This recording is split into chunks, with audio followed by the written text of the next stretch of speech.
So yan guys, binalikan namin yung tower kanina. Yan. Ayan. So linisan muna namin dito yung mga damong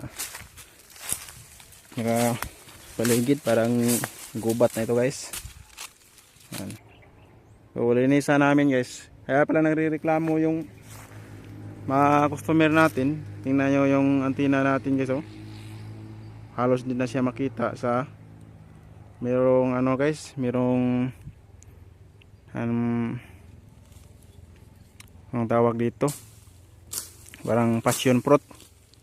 Yan, oh. Kita nyo, parang passion fruit siya, passion fruit ng gubat. Ayan. Ayan. At saka dito natin kinukuha, doon natin kinukuha yung ay doon sa may merkado sa aming bayan. Yan. Yan yung pitupi natin. Pinasta natin dito. Ayan. Tapos pinatakbo natin doon sa piso wifi natin kanina. Yes. So, ayan. So linisan lang natin. Okay, kagaya nito.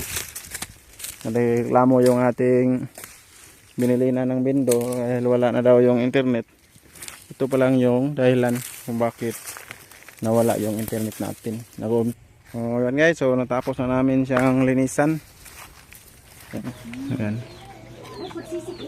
Pupalitan natin ito ng power supply yan. Power supply natin guys.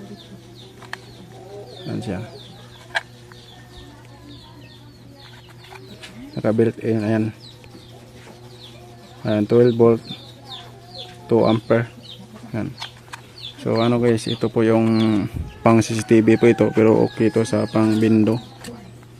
Ayan. Ito yung papalit nating power supply.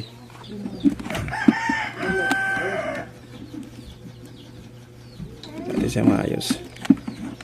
Saksakan natin sa kuryente. Tapos dito natin saksa 12 volt naman supply niya.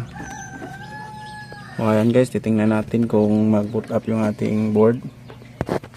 Ayan. Pag mag-boot up yan. So ibig sabihin okay yung ating power supply.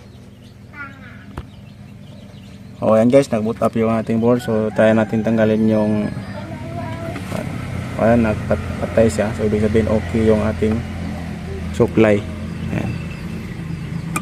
Tapos yan, ayan, umiilaw yung ating kuan. So basic setup lang ito, basic wiring po yung ating ginagamit. So sa mga ibang mga kuan dyan, ito yung power supply na ginagamit ko. Hindi ako gumagamit ng centralized kasi wala tayong centralized na window. At saka pag setup nito guys, naubusan yung ating supplier ng centralized power supply. Kaya pwede naman ito.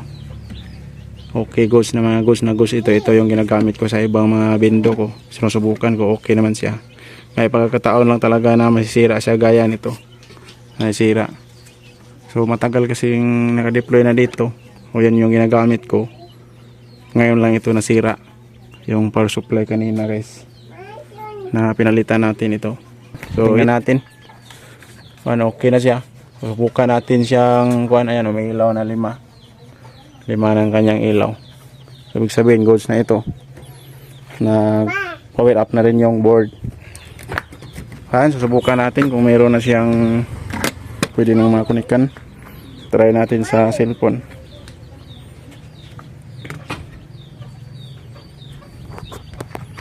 Ayan.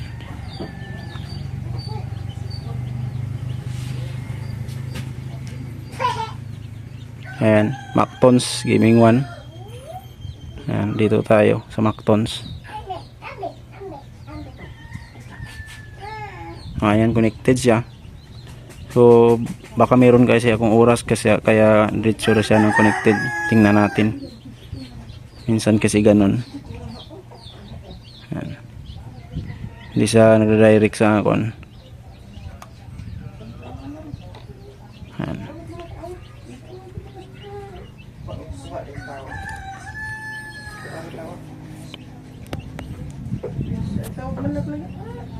Ayan, napasok na yung portal. Merong oras pero walang internet. So ang gagawin natin, try natin i-resume.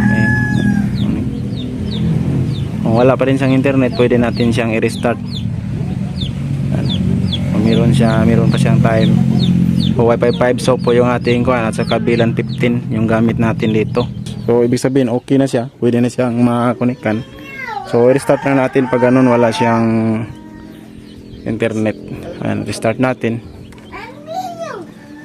So ayan guys, so okay na siya. Nagpa-power up na yung ating board. So ibig sabihin okay na ito. Ayan. Ayan, so tingnan natin kung meron siyang internet o wala.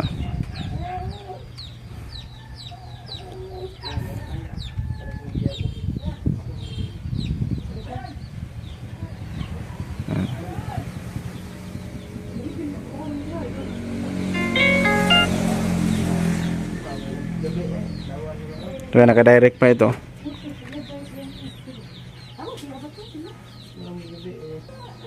Ayan, wala siyang internet guys. So doon yung problema. So pupuntahan ko lang. Titingnan ko ulit doon. O yan guys, dito yung may problema. Ayan, hindi na siya umiilaw yung ano. Yan o. Fiber, kulang yung ilaw. So ang may problema yung P2P natin. Nagalaw yung kanyang kuan. So i-post ko lang guys ha. Yung video na trabaho nating pinapasok.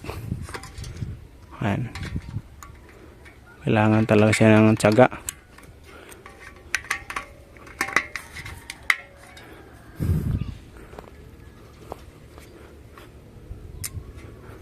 Ayan. Tingnan natin doon kung ayan guys, meron na siyang connection.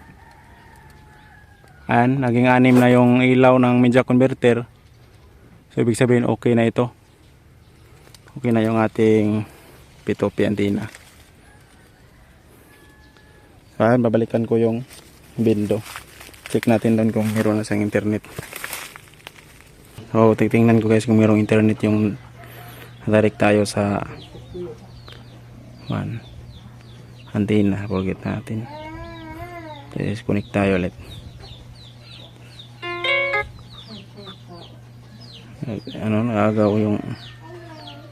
Maagaw yung ibang. So ayan guys, so good na kanyang good quality na. Sabi sabihin meron na siyang internet. So yun lang yung problema niya, bakit hindi siya nagkakaroon ng internet. Nagalaw natin yung P2P doon sa area. Ayan.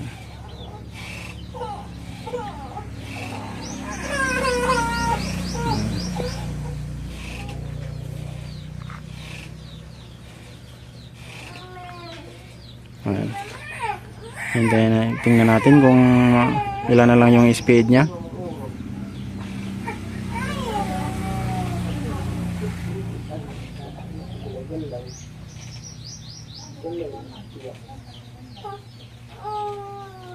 Ayan, walang speed. So bago pa kasi nag-boot up yung ating antenna. Ayan.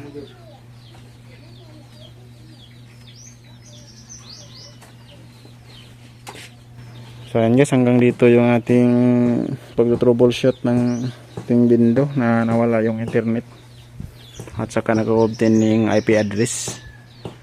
Yun lang yung ganun lang pag troubleshoot. So isa-isahin natin kung saan yung may problema. So hanggang dito lang guys yung video. Maraming salamat po sa inyo panonood.